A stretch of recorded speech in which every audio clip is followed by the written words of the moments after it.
Here's a 45-minute course on advertising marketing. This is an essential part of business. 6% of your entire budget should be spent on advertising and marketing. Let's learn a little bit more about the art and the science.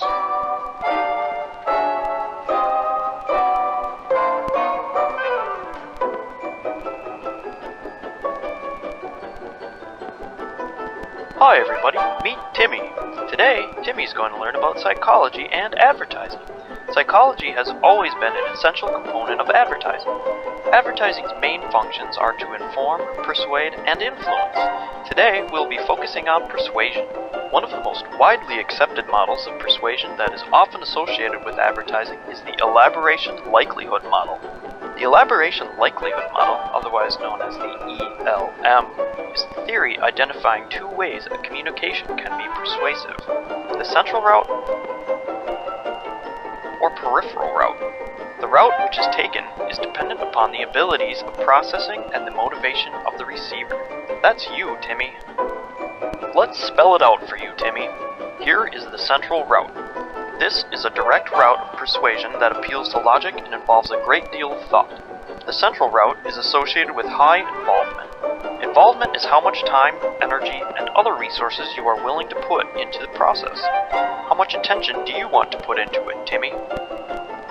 Let's say you really want a new car, and you see an advertisement for a car on TV. Because you really want a car, you are highly involved. Now you are more likely to listen to that commercial. Because a car is an expensive investment, it has high perceived risk, which is defined as potential for loss in the pursuit of a desired outcome. By way of the central route, you will look at the facts and use logic to make your decision. It is more effective when the facts and arguments are more believable, and then you will buy that car, Timmy. This route often leads to more permanent attitude change. Remember, Timmy, this is a dual process model. Dual means two, Timmy. Let's look at the alternative, the peripheral route.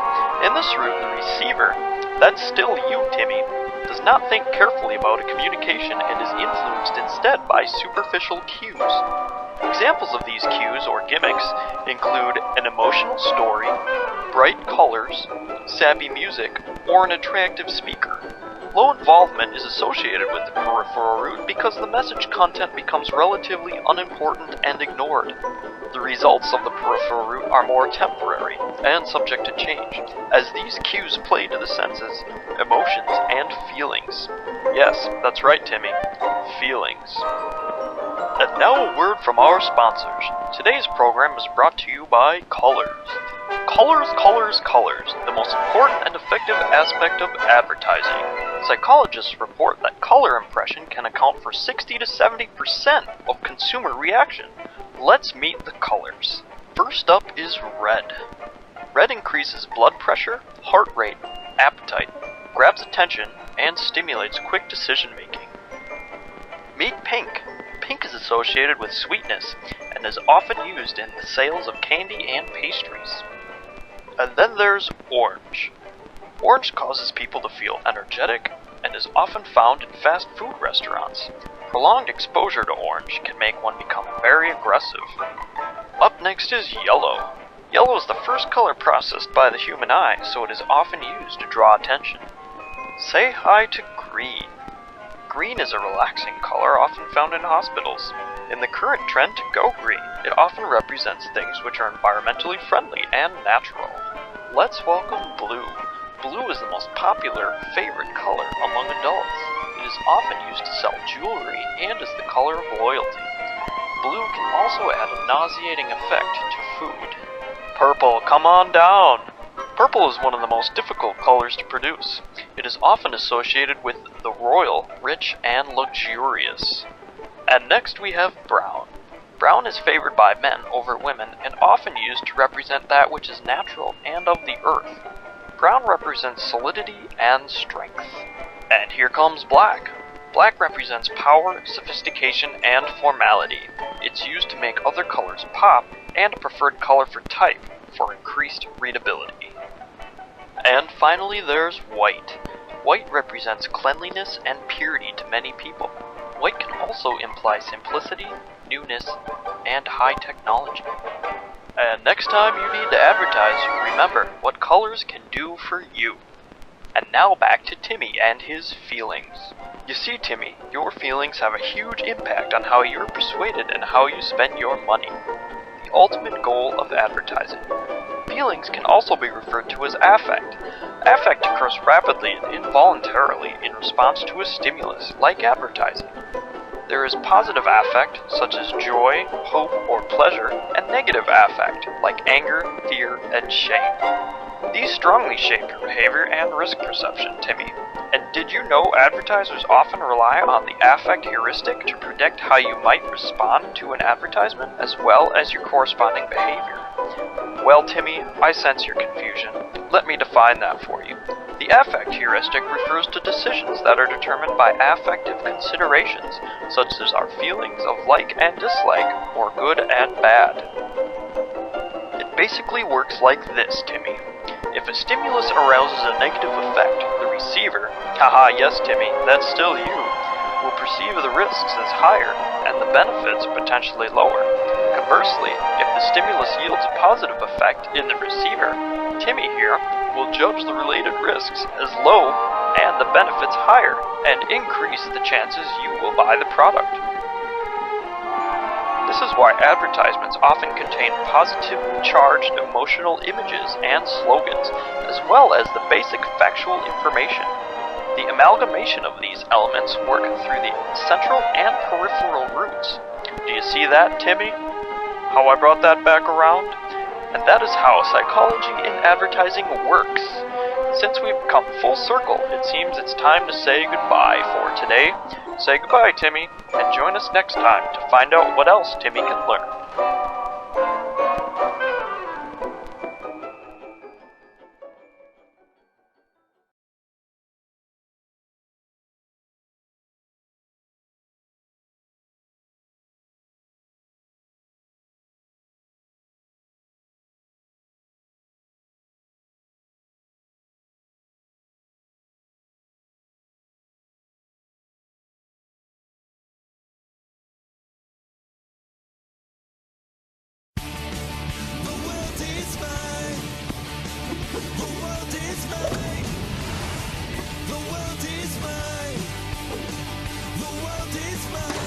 Every day is a new chance to show the world how phenomenal you can be.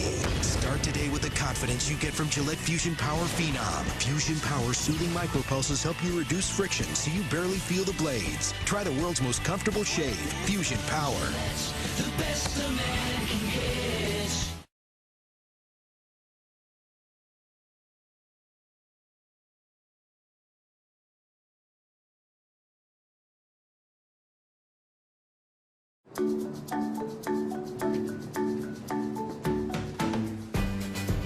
For a few weeks this winter, McDonald's is bringing you a taste of the Olympic Winter Games.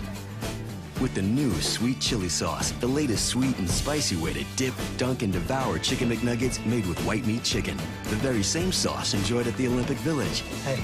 Hi. So now, you don't have to be an Olympic athlete to eat like one.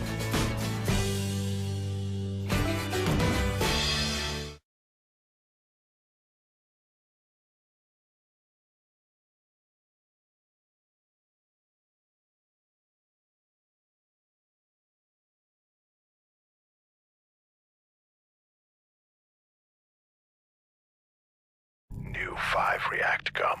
Experience may vary.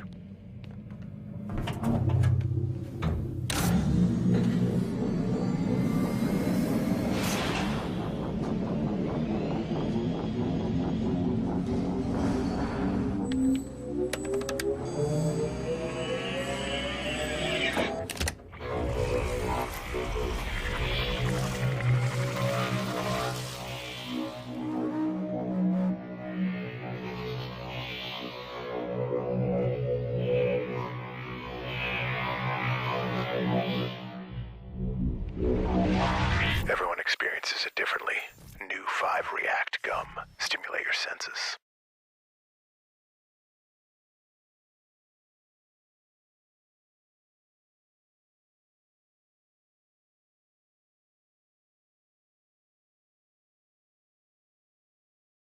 We are together.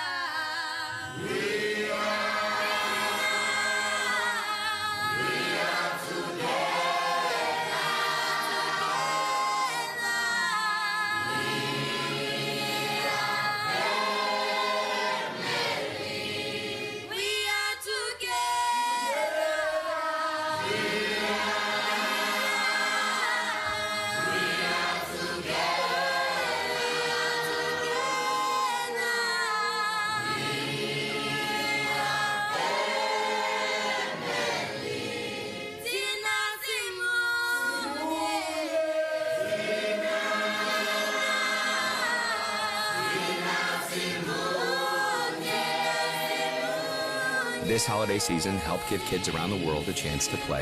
Use your MasterCard to make a purchase from the Canada Collection by Roots, and a donation will be made to Right to Play.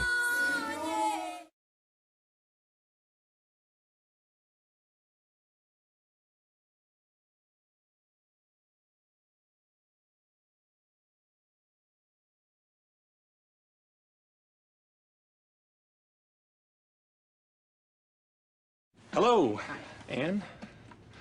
I have a little problem. Pain. Where's the pain? It's in my lower gluteus. You got tax pain. There's nothing I can do about that. Next. Got tax pain? H&R Block can help by getting you the most you're entitled to in just one visit. Walk in with your taxes, walk out with them done. Completely pain-free. We make taxes easy. H&R Block. Come see us today.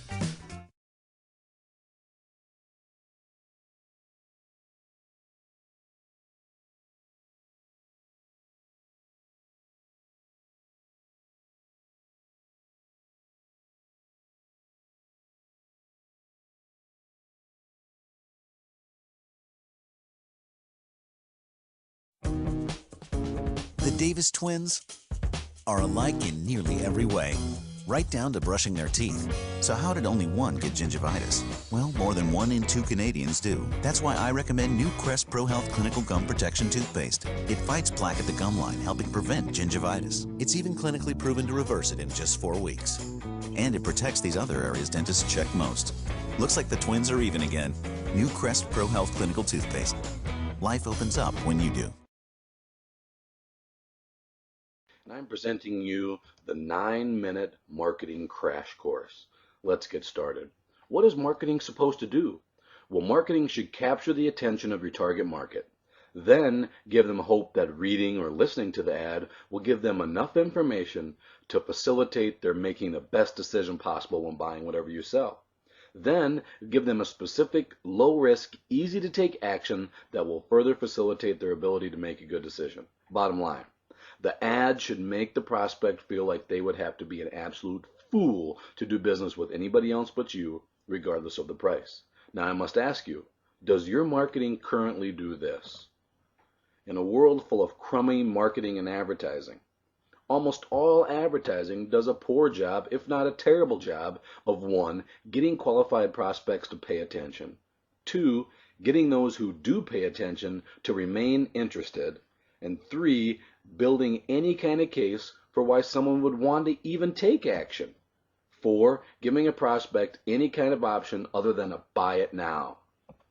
And 5, making the advertiser as much money as he or she should be making. So right now, advertising is doing a terrible job of getting anybody to do anything. The history of marketing and advertising plays a large portion in our inept ability to advertise. In the early days of advertising, the late 1800s and early 1900s, most companies competed on a local or even a regional basis. Competition was fierce, and much of the advertising was comparative in nature. See why we're better than them, here's how we stack up against them. This forced advertisers to use their brains when crafting their ads. In post-World War II, everything changed. Americans had unprecedented prosperity, they had unprecedented income, and they had free time that started to grow rapidly. Most significantly, post-World War II brought us the boob tube, television. In 1945, TV was first commercially introduced, and there were fewer than 7,000 sets, and only 9 stations in only 5 markets. By 1951, just 6 years later, there were 12 million black and white TV sets. A year later, 20 million. In 1955, prime-time advertising spots started costing $4,000 a minute. This is 1955. In 1957, Variety magazine reports viewers encountered 420 commercials a week, totaling 5 hours and 8 minutes. This was 50 years ago. Television brought the era of the brand builders. National companies had a new medium to reach the entire United States. Because of the limited supply of ads, costs went up quickly. commercials shrank from 2 minutes down to 30 seconds, and advertisers had less time to build a case, so the slogans became popular. Aren't you glad you use dial? Ring around the collar, melts in your mouth, not in your hands. Finally, logos became the most cost-effective way to advertising, and McDonald's abandoned their "You deserve a break today" slogan because it cost too much, and they instructed their ad agency to just flash the golden arches as many times as they could in 30 seconds. 1950s to today, national companies made fortunes by advertising on the boob tube. Ad agencies and business schools benchmarked these large companies. Institutional advertising was the calling card of the big, rich companies. So everyone drew the obvious conclusion. That must be how you do it.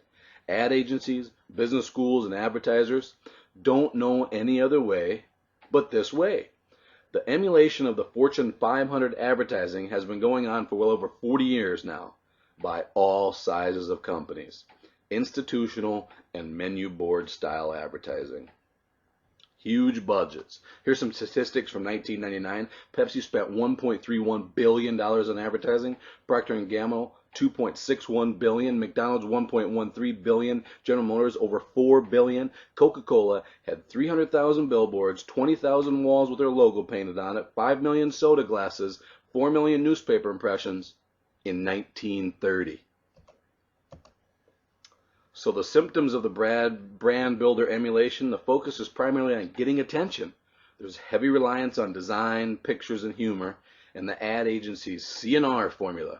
Creativity equals 25-year-olds sitting around thinking of bad crap. And repetition gets your brand into the brain enough times. Deficiencies in effectiveness are made up for with repetition, which is fine. And you don't need to listen any further if your ad budget is over $250 million a year. But if it's not, you need to learn to expunge the brand builder emulation from your mindset. So, the days of simple selling. We're going to talk about 10 to 20 years ago, how easy it was to sell. First, you had the seller, and you had the buyer. There were fewer competitors in almost every market. There were fewer choices, and there was low technology, and there was low education needed to convince the buyer to buy what you're selling. So they didn't require much information, and there was low resistance to buying because they needed what you sell, and it was easier to make a buying decision all around. So back then, the seller had the power, and the buyer had very few options. The confidence gap, which is the new paradigm shift to marketing, creates a different picture. First, you have the poor old seller and the mean old buyer, and between them is the confidence gap. There was an entrepreneurial boom, increased technology, there was more competitors, there were more choices, there was increased information available via internet or direct mail for consumers to decide what they were going to buy, and therefore there was increased resistance, longer buying cycles, price competition. Products were all commodities, and they all had identical marketing messages. And because of this, the buyer had the inability to determine one company from the other, and so price became the main issue. Now the buyer has all the power, and the poor seller is at his mercy. So the confidence gap is the buyer's inability to determine whether any of the businesses or any of the products or any of the services are any better or any different or any worse than any of the others. The buyer feels like he doesn't have control, so he stalls, thinks, compares, and tries to gather more information. So back to our picture here. Sales skills start once you cross the confidence gap, and marketing is what crosses the confidence gap. Your marketing needs to be concise and well articulated, should be powerfully stated, it should be low to no pressure, and it should be one-way communication. Lay down all the information that the buyer would need. And the great thing is your marketing materials aren't afraid of rejection. Your marketing, so on the buyer standpoint, your marketing is not obtrusive, should be reviewed at their own pace, reviewed when it's convenient, 2, 3, 4 o'clock in the morning, doesn't matter, and they can ignore it if they're not interested, and there's no or low commitment on their part. Thanks a lot. That's a 9-minute marketing crash course. For more information, visit www.commonsuccessuniversity.com or email me at corey@commonsuccess.com.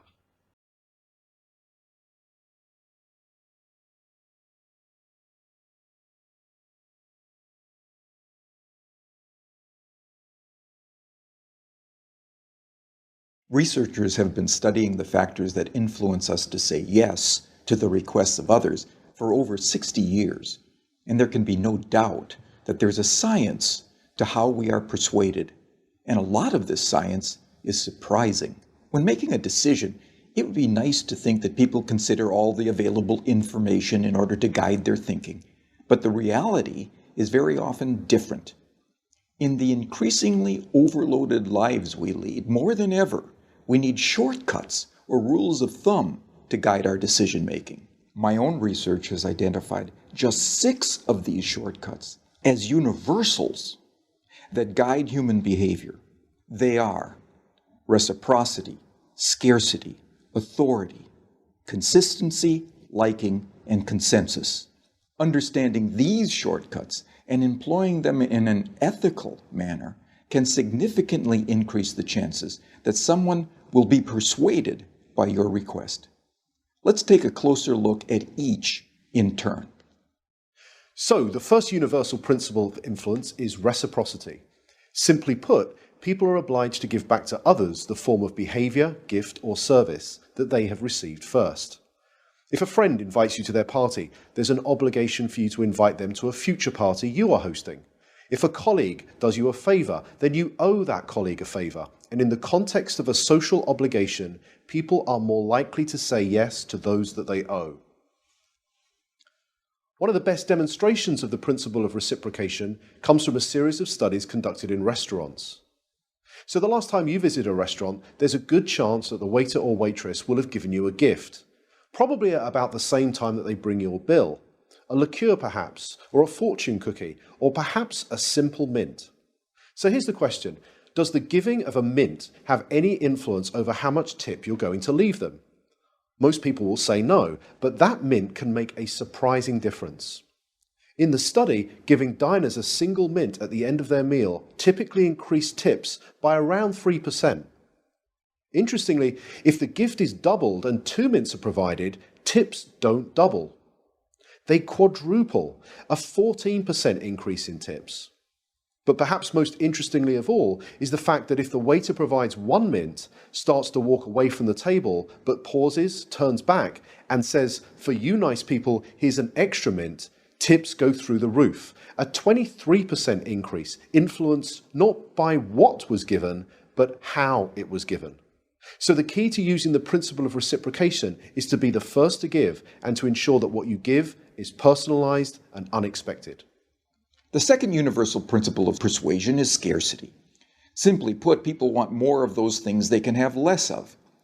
When British Airways announced in 2003 that they would no longer be operating the twice-daily London-New York Concorde flight because it had become uneconomical to run, sales the very next day took off. Notice that nothing had changed about the Concorde itself. It certainly didn't fly any faster, the service didn't suddenly get better, and the airfare didn't drop.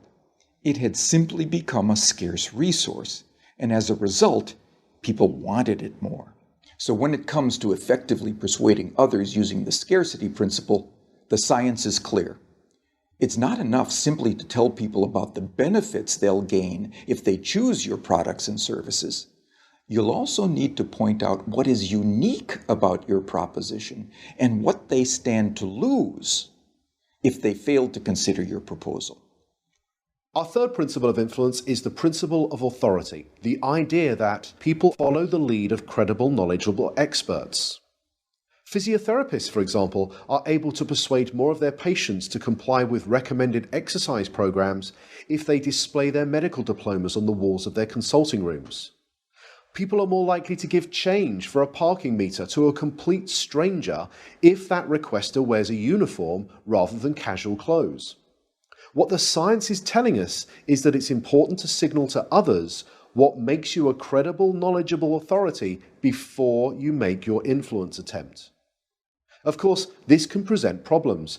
You can hardly go around telling potential customers how brilliant you are, but you can certainly arrange for someone to do it for you.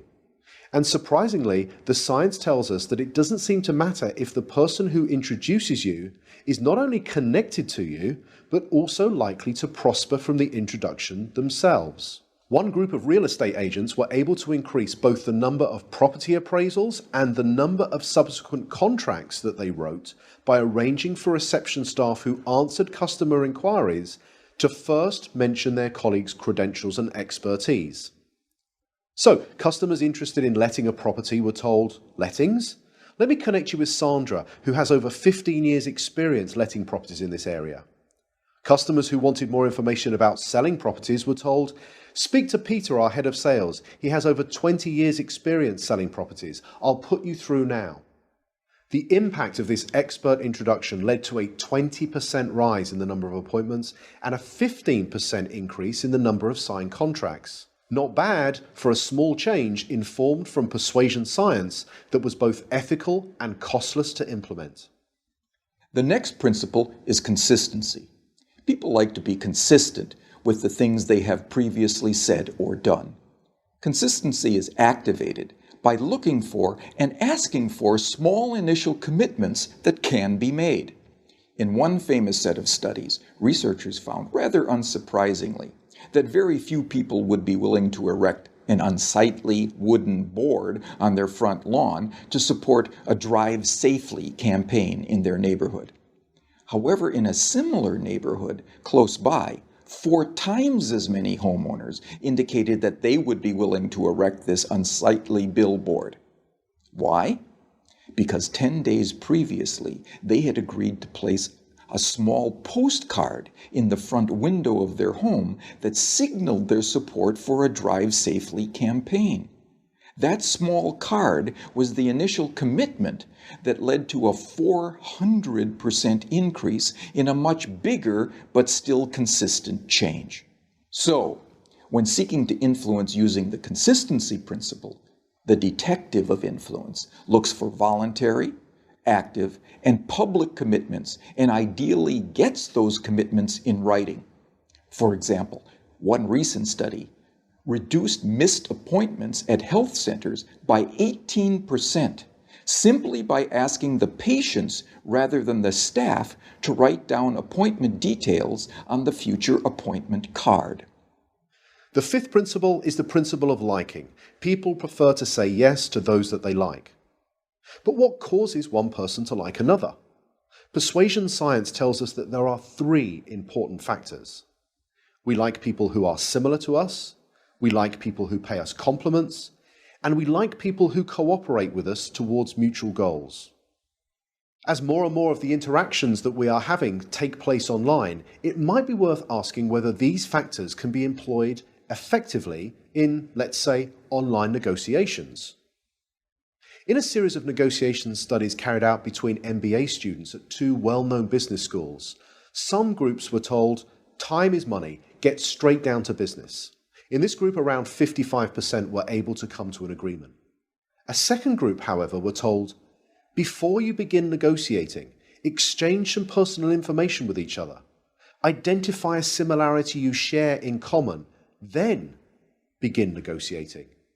In this group, 90% of them were able to come to successful and agreeable outcomes that were typically worth 18% more to both parties.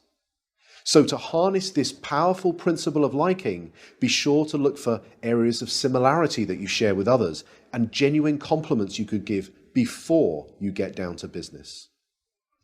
The final principle is consensus. Especially when they are uncertain, people will look to the actions and behaviors of others to determine their own. You may have noticed that hotels often place a small card in bathrooms that attempt to persuade guests to reuse their towels and linen.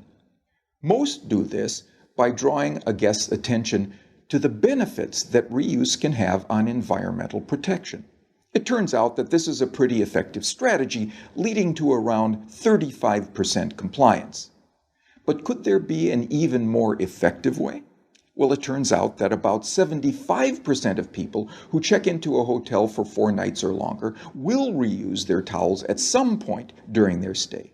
So what would happen if we took a lesson from the principle of consensus and simply included that information on the cards and said that 75% of our guests reuse their towels at some time during their stay? So please do so as well. It turns out that when we do this, towel reuse rises by 26%. Now imagine the next time you stay in a hotel, you saw one of these signs. You picked it up and you read the following message. 75% of people who have stayed in this room have reused their towel. What would you think? Well, here's what you might think. I hope they're not the same towels. And like most people, you'd probably think that this sign will have no influence on your behavior whatsoever. But it turns out that changing just a few words on a sign to honestly point out what comparable previous guests have done was the single most effective message, leading to a 33% increase in reuse. So, the science is telling us that rather than relying on our own ability to persuade others, we can point to what many others are already doing, especially many similar others. So there we have it, 6 scientifically validated principles of persuasion that provide for small, practical, often costless changes that can lead to big differences in your ability to influence and persuade others in an entirely ethical way. They are the secrets from the science of persuasion.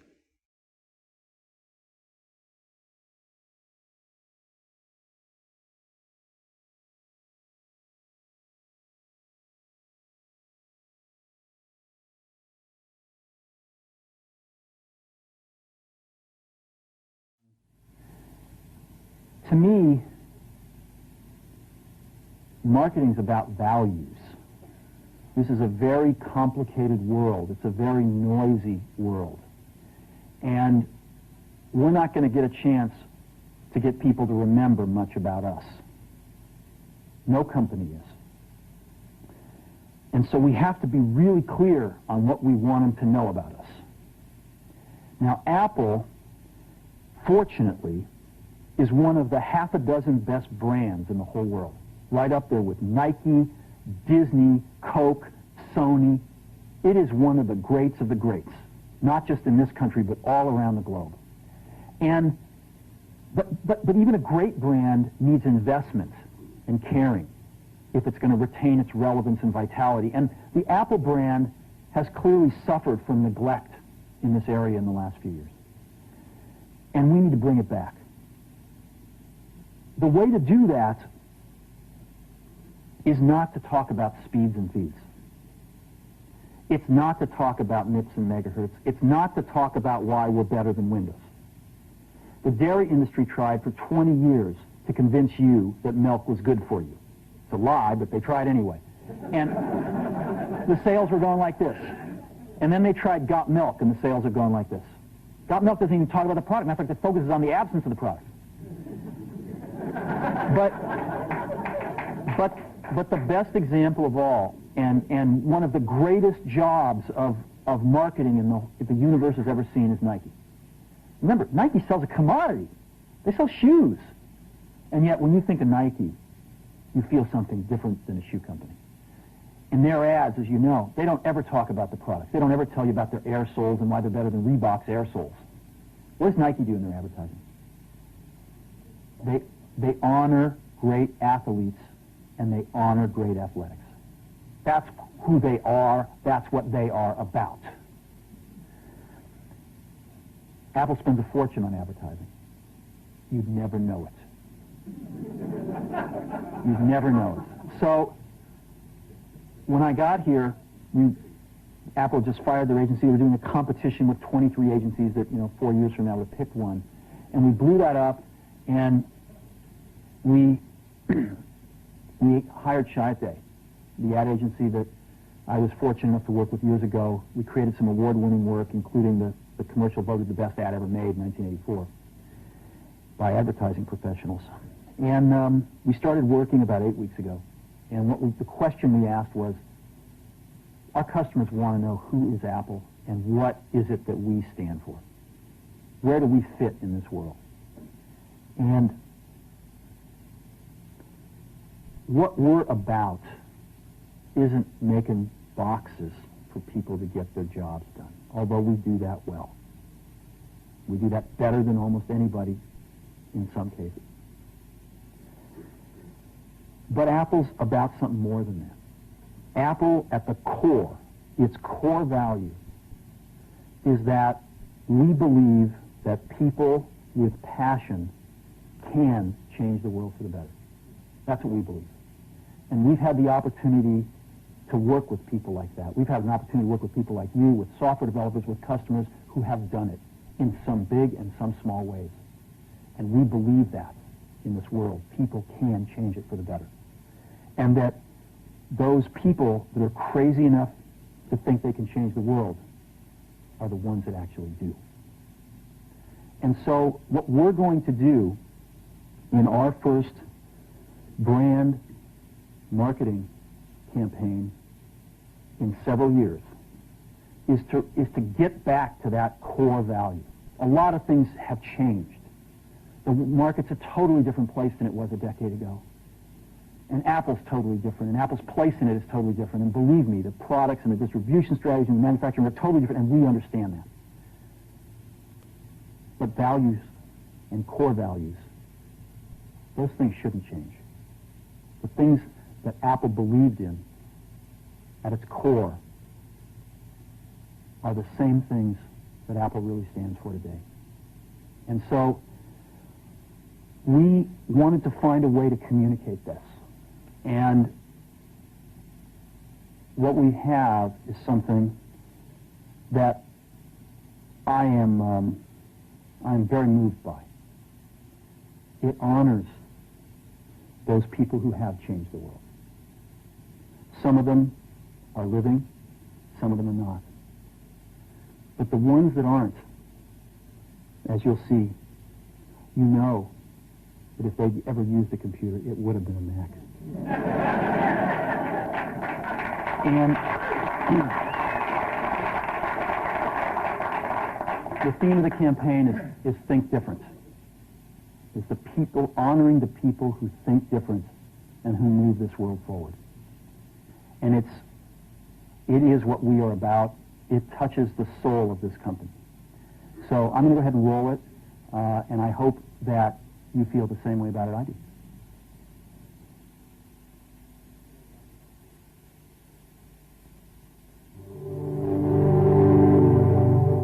Here's to the crazy ones, the misfits, the rebels, the troublemakers, the round pegs in the square holes, the ones who see things differently. They're not fond of rules, and they have no respect for the status quo.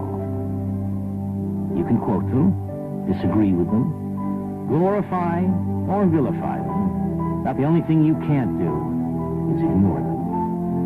Because they change things. They push the human race forward. And while some may see them as the crazy ones, we see genius. Because the people who are crazy enough to think they can change the world are the ones who do.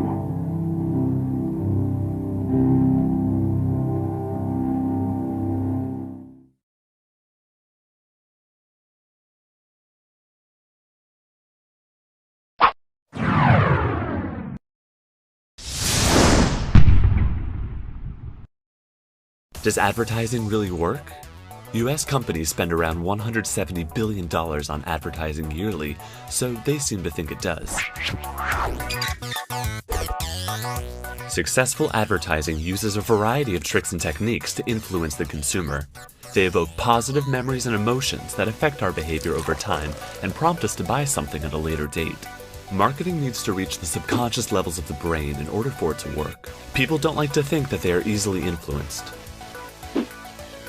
Humans instinctively look at something that someone else is looking at, so ads often include a model looking right at the main target or message. It's best to use happy faces in ads because we have mirror neurons that prompt us to mimic the expression of the person we are looking at. People find faces with dilated pupils more attractive. Most major advertisers increase the pupil size of their models in Photoshop. If you position a product toward a viewer's dominant hand in an ad, it heightens the imagined product use. Researchers experimenting with images of cups, bowls, and sandwiches encountered the greatest success when appealing to the right-hand side. Colors have powerful associations in ads. Brands choose the colors of their logos based on what they're trying to convey. Red connotes action, excitement, and youth. Green implies freshness, growth, and health. Blue shows trust, confidence, and security. Ads often prime the consumer by naming a higher price beforehand so their price is not so bad in comparison.